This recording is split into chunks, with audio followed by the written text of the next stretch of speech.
살아계신 하나님, 참 감사합니다. 오늘도 주의 말씀을 의지하여 하나님을 바라봅니다. 하나님께서 이 아침에도 저희들을 깨워주시고 하나님을 바라보며 주의 긍휼하심과 주의 은혜를 힘입을 수 있도록 축복해 주셔서 감사합니다. 레위기의 말씀을 통하여 하나님과의 관계가 회복되게 하시고 예배의 축복을 누리는 예배자로 서게 하여 주옵소서. 오늘도 우리 각자에게 주시는 주의 음성을 듣는 축복의 시간이 되기를 소원합니다. 함께 하실 줄 믿사옵고 예수님의 이름으로 기도드렸습니다. 아멘. 네, 오늘 하나님 말씀은 레위기 14장 1절부터 9절까지 말씀입니다.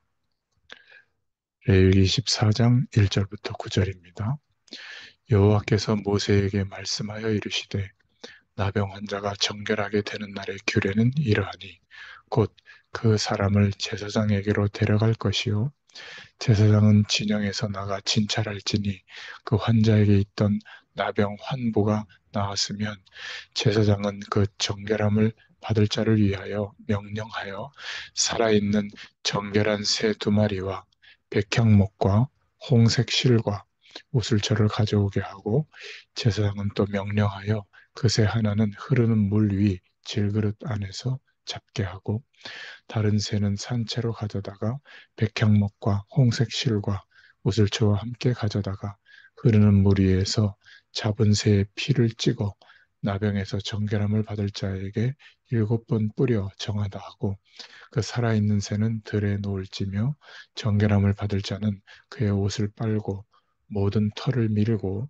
물로 몸을 씻을 것이라. 그리하면 정하리니 그 후에 진영에 들어올 것이나 자기 장막 밖에 이레를 머물 것이요 일곱째 날에 그는 모든 털을 밀되 머리털과 수염과 눈썹을 다 밀고 그의 옷을 빨고 몸을 물에 씻을 것이라. 그리하면 정하리라.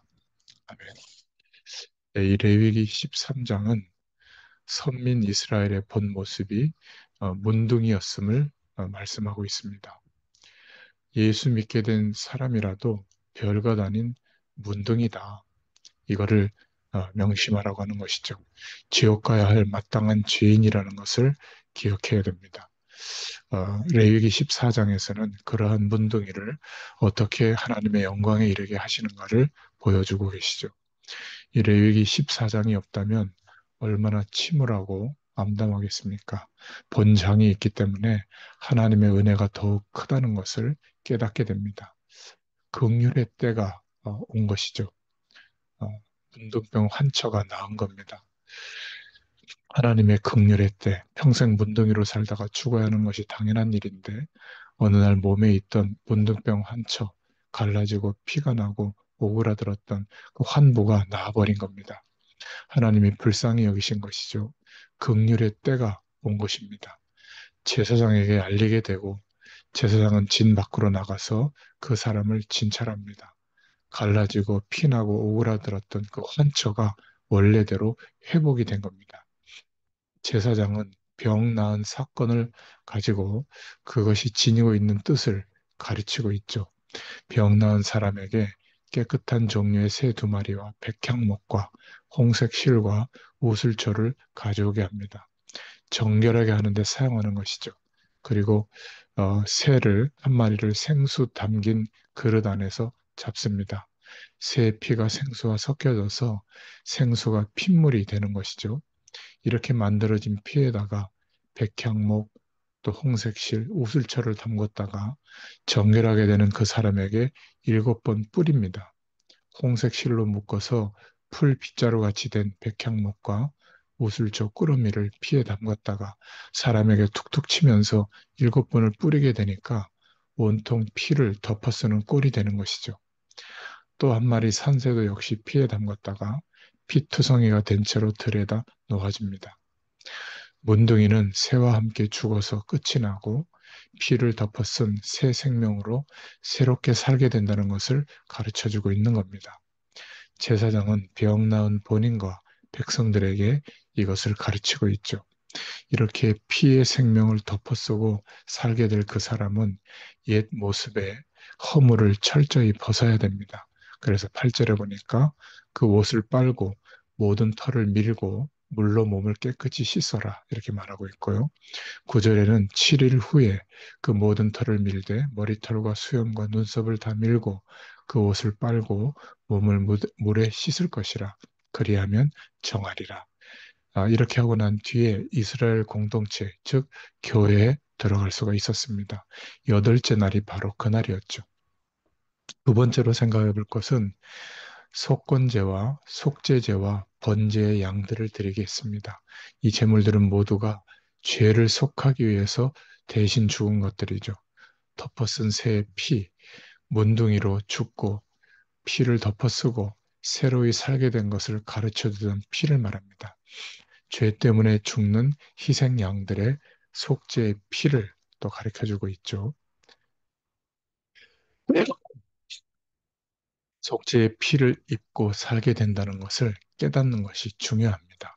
12절에 한 수양은 속건 제물로 바쳐져서 피를 흘리고 있죠. 제사장은 이 피를 가지고 정결함을 받을 사람의 오른쪽 귓뿌리와 오른손 엄지가락과 오른발 엄지가락에 바릅니다. 14절에. 또 기름도 같은 곳에 바르고 머리에도 바르죠. 15절부터 18절에. 온몸이 피와 기름에 푹 잠긴 그러한 사람임을 보여줍니다. 문둥병으로 더럽혀진 몸이 이제는 피로써 목욕을 한 것과 같이 이제 피로써 정결한 사람이 되는 것을 보여준 겁니다. 오실 메시아의 약속, 그리스도의 약속을 너무 절절히 붙잡을 수 있도록 보여준 거죠. 세 번째로, 그리고 나서 제사장의 영광스러움에 참여할 수 있도록 하신 겁니다. 제사장이 세워질 때도 오른쪽 깃뿌리와 오른 엄지손가락과 오른 엄지발가락에 이 피를 발랐죠. 이스라엘의 본 모습은 바로 문둥이었습니다. 이러한 문둥병에서 정결함을 받은 이 사람도 제사장과 똑같은 거룩함을 얻게 되었다는 것을 보여주고 있는 것이죠. 제사장의 영광스러움에 참여할 거라는 것을 말해줍니다. 이러한 문둥이를 희생의 피로써 속죄함으로 그 피를 아, 뿌리게 함으로 제사장의 영광스러움으로 변화시키는 것이죠. 그래서 속건제, 속죄제를 드리는 이 사람은 이제 옛날 사람이 아닙니다. 원둥이 같은 인간을 제사장 같은 인간으로 재창조하는 것을 보여주는 것이죠. 이 사람의 안도, 박도, 밖에도 완전히 새롭게 된 새 사람이요. 전혀 다른 종류의 사람이 된 겁니다. 영광스러운 사람이 된 것이죠. 이런 사람만이 이스라엘 공동체에 들어갈 수 있었습니다. 교회에, 천국에 들어갈 수 있는 바로 그 조건을 말하는 것이죠. 14절 하반절에 그 후에 번제, 희생을 잡을 것이요 라고 말하고 있죠. 속건제와 속죄제로 죄를 사함받고 난 뒤에 안팎이 깨끗해진 새 사람, 재창조되어서 갓난아기와 같이 깨끗해진 사람이 된 후에 그때 비로소 번제를 드리라고 한 것이 바로 이런 이유 때문입니다. 오늘 말씀이 사실은 이러한 하나님의 언약의 중심으로 보지 않으면, 복음 중심으로 보지 않으면 이게 도대체 무슨 말이야? 이렇게 볼 겁니다. 그런데 복음 중심으로 그리스도 오실 피의 약속을 중심으로 보면 너무나 중요한 말씀이 되는 겁니다. 오늘 결론입니다. 교회는 어떤 사람이 모이는 곳인가? 원래는 문둥이었지만 하나님의 은혜의 부르심을 받고 피로써 새로이 지음받은 사람만이 모이는 곳입니다. 갈라디아서 3장 20절에는 그래서 누구든지 그리스도와 합하여 세례를 받은 자는 그리스도로 옷 입었느니라. 이 사람들이 너희가 그리스도께 속한 자면 곧 아브라함의 자손이요 약속대로 유업을 이을 자니라 말하고 있죠. 이제 이런 의미들은 우리 하나님은 갓 태어나서 광야 캠프에 머물고 있는 이스라엘 백성들에게 문둥병을 가지고 복음을 가르치고 있는 겁니다. 하나님의 의도는 하나님이 선택한 이스라엘은 문둥이와 같고 비록 죽은 자와 같고 태에서 죽어나온 사사나 같을지라도 희생의 피를 통해서 오실 메시아의 약속을 통해서 영광스러운 제사장으로 만들겠다는 것이 바로 하나님의 의도입니다. 광야 시내산 밑에 진치고 있는 이스라엘은 아직도 애굽인이요. 죄인이요 금송아지를 만들며 법석을 떨던 불신앙자들에 불과했죠.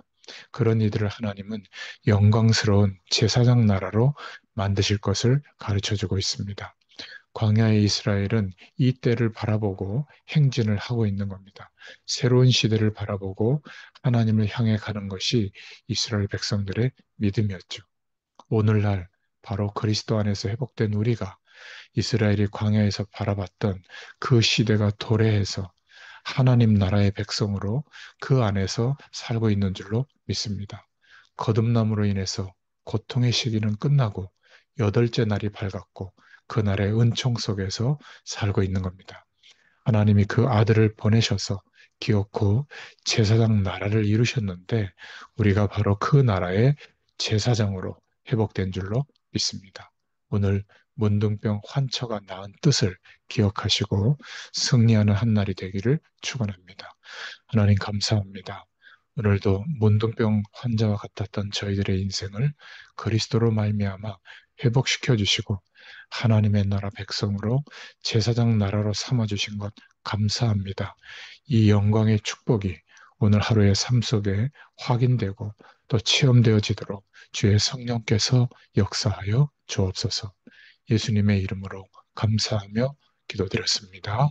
아멘. 계속 기도합니다.